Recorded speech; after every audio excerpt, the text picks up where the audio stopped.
in real life, how important and what have you learned about forgiveness? I know I've heard you talk about. Oh, go ahead. I've learned that forgiveness is free, but trust is earned.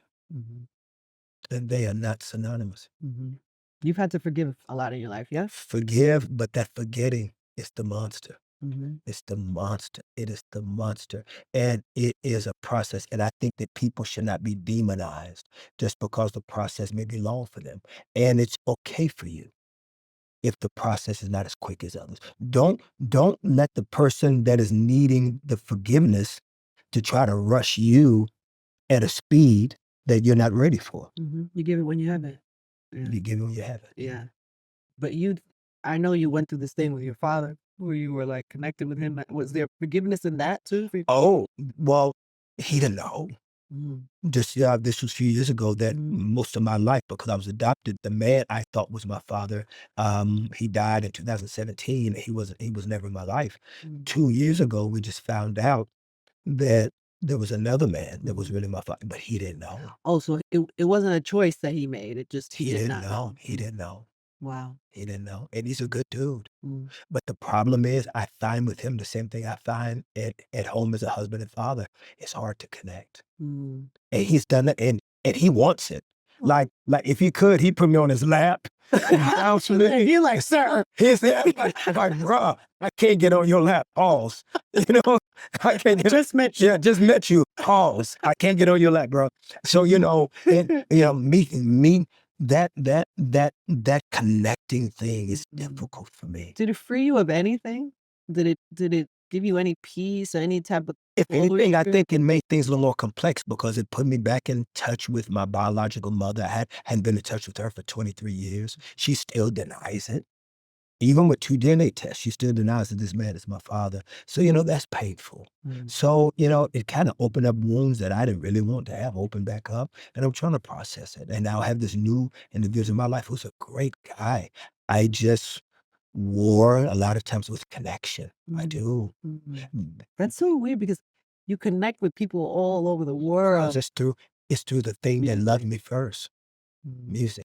Mhm. Music was the first thing that told me it loved me. So that's what I know. That's my language.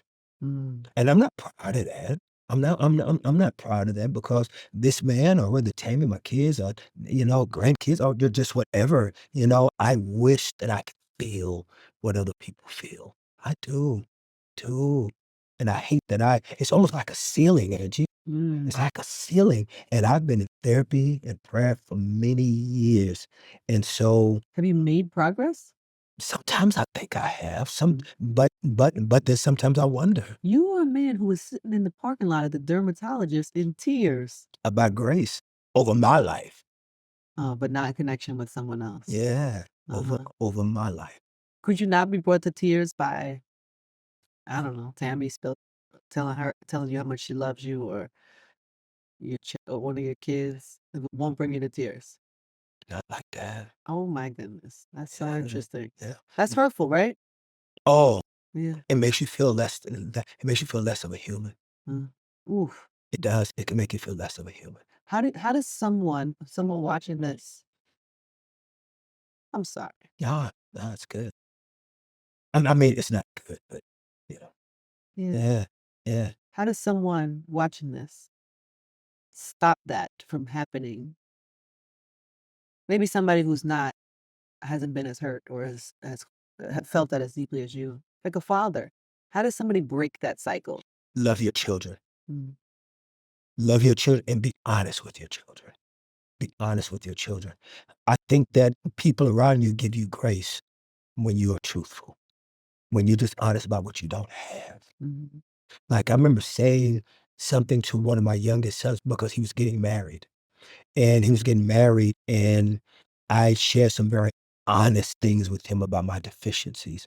And I said to him, I said, are you doing this because you feel pressured by the church Are you feeling like this because you feel like you got to get, because in the church, a lot of people get married because they don't want to live in sin.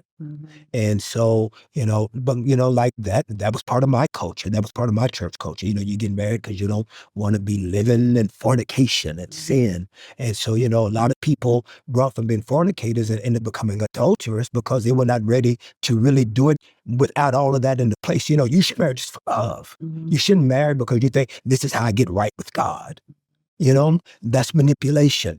And that's what a lot of times religion can do to people. It can manipulate them into things. And so I said to him, I said, why? Why do you want to get married? I needed to look at him in the face because I needed to know he felt no pressure. And his answers were so beautiful. It's so honest. I was like, oh, he's ready. And he's ready the right way. My youngest son, I would give anything to be like him. You admire him. Is it because of his ability to love? Just who he is. He's just an amazing human. He is his mother's son. That's beautiful. He is. I could sit here and talk to you, by the way, for the rest of the day. Wow, so could I. It's been great. And then I'm just a fan, so that makes it so super dope. It's so nice. You got people calling, we talking to people, and it's a good day, right? It's a good day. I mean, you've been on this road since 5 years old, making music and talking to God, right? What do you know about God now? In this moment, this icon, you're an icon, and this many years in the game. What do you know about God now that you didn't know when you were starting your career or starting this role? I wish I would have known starting then that I've learned now is that he won't give up on me. When you have had abandonment issues and rejection issues, you a lot of times transfer that even in your faith, and you do a lot of stuff out of fear. And the fact of looking at my life now at 55 and all the ups and downs I know I've taken God through, and the fact that that I found that he won't give up. That the story of faith in its purest form is this: God made man. Man rejected God. And God won't stop chasing man until he wins it back. That's the story of faith. That's the story of Kirk. That he never stopped chasing. That brings me to tears because that is in its purest form love. Yeah. Thank you for today. Thank you. What a special conversation. Tears, bro. He's an icon. I don't care what he says. Kirk Franklin!